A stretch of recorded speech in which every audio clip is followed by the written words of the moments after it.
Halo sahabat Feng Shui, dengan saya Feng Shui Mauro.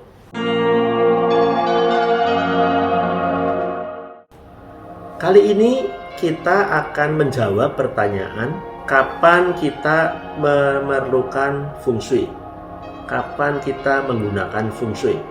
Para sahabat Feng Shui, bagi para pengguna Feng Shui akan bertanya, kapan kita memerlukan Feng Shui? Apa yang terjadi di dalam dunia praktek? Yaitu sebagai berikut. Ada satu pengalaman buruk yang diderita oleh seseorang.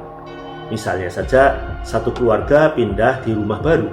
Semula mereka hidup rukun, damai, penuh kasih sayang di dalam satu keluarga.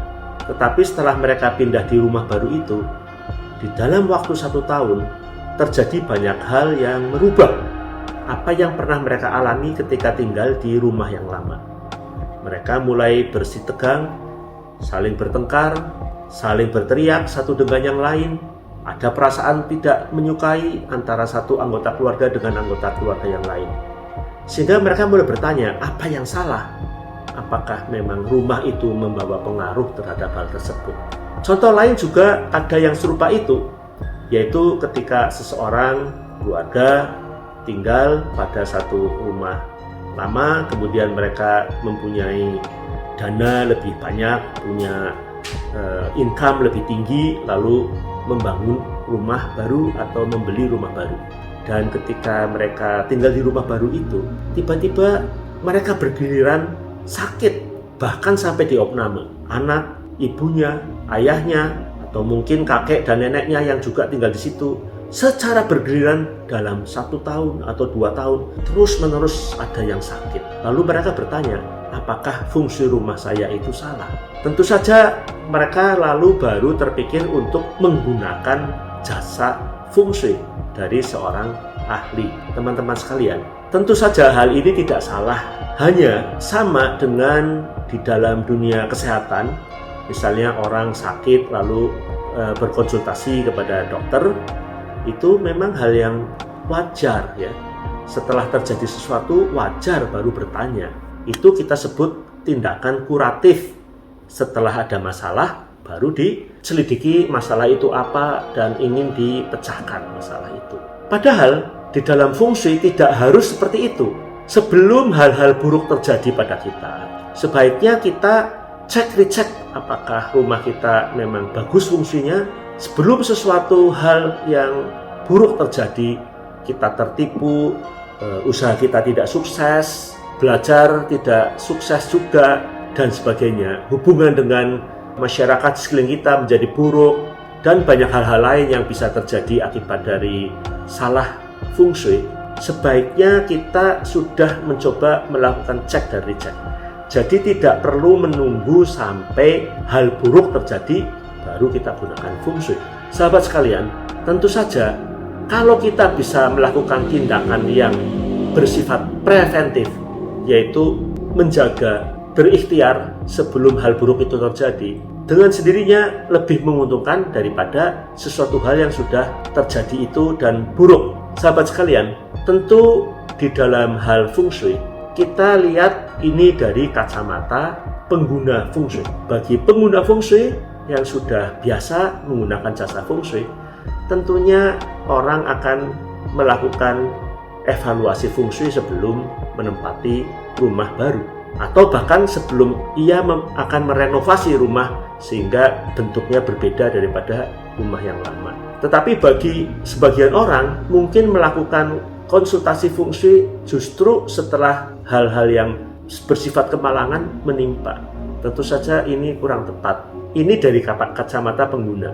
Kalau dari kacamata seorang ahli Feng Shui, sebetulnya sebelum kita berkonsultasi tentang Feng Shui rumah tinggal atau tempat kerja, maka seorang ahli Feng Shui seyogyanya mengetahui ilmu destiny. Di dalam ilmu destiny, seorang ahli Feng Shui itu bisa mencoba melakukan satu analisa dengan akurasi yang cukup tinggi untuk mengetahui masalah yang dihadapi oleh individu dalam kaitannya dengan Feng Shui rumah atau tempat kerja.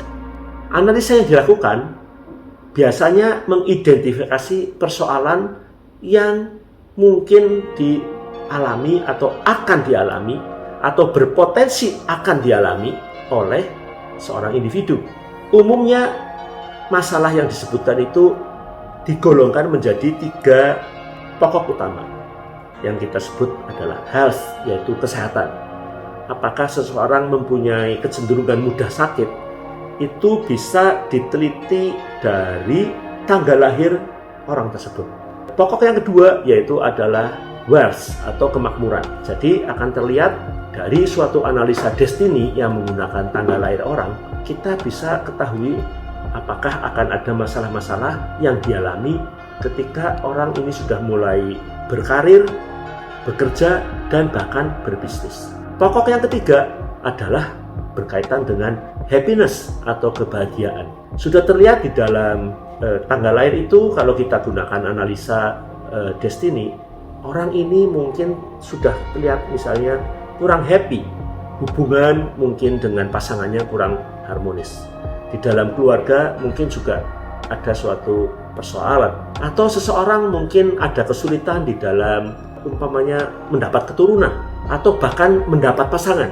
Hal itu bisa didapatkan dengan analisa destiny yang lebih akurat. Nah, seorang ahli feng shui setelah mengetahui persoalan tersebut, dan biasanya persoalan yang dikemukakan dari suatu hasil analisa yang sangat akurat menunjukkan bahwa apa yang ditulis atau diprediksi itu adalah hal yang tepat, adalah hal yang benar.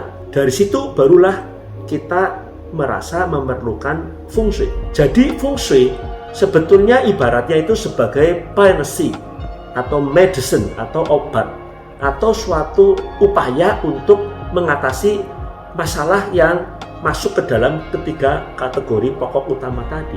Oleh sebab itu, sahabat feng shui, kalau kita ditanya kapan kita memerlukan feng shui, kita bisa lihat itu sejak awal. Apakah ada persoalan di dalam perjalanan hidupnya atau bahkan pada tahun depan atau mungkin pada bulan ini, sehingga dengan mengantisipasi persoalan yang ada, kita akan lebih sukses. Dari kacamata pengguna feng shui, tadi yang saya katakan, yang sudah tahu mungkin sudah melakukan konsultasi sebelum menempati atau membeli rumah baru atau tempat kerja baru, dan yang mungkin tidak mengetahui baru menggunakan feng shui setelah ada hal-hal buruk terjadi pada diri mereka. Demikian kurang lebih mengapa orang dan kapan orang memerlukan feng shui. Terima kasih, semoga bermanfaat bagi kita semua.